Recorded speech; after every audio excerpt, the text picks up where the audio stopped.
For an eclipse, Christopher Columbus and his men would have starved to death. Back in the day, the Spanish were about three things. That was chiseled jawlines, if you know, you know, exploration, and subjugation.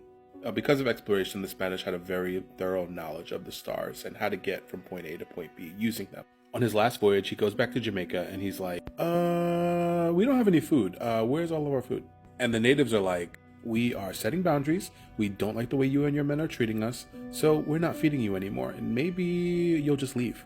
Columbus starts freaking out. He doesn't want to die in Jamaica from starvation, but he remembers he knows someone.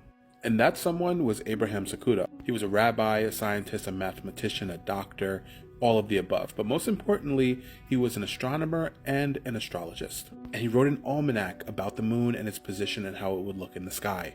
So Columbus comes up with this plan, and he tells the natives, you don't want to piss God off, okay? You need to hand over the food. What are you even talking about? God loves me, and he doesn't want me and my men to starve to death. Okay, prove it. That moon over there is going to turn blood red because God is angry with how you're treating us and that you're not giving us any food.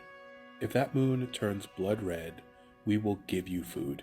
And that night, they saw the red moon eclipse. And this was what was written by Columbus's son, I believe.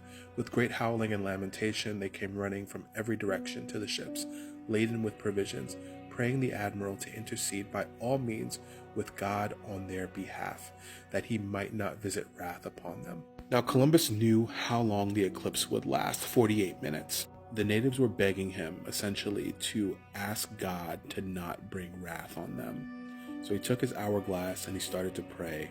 And at the end of the 48 minutes, the eclipse went away. And he told them that God had pardoned them.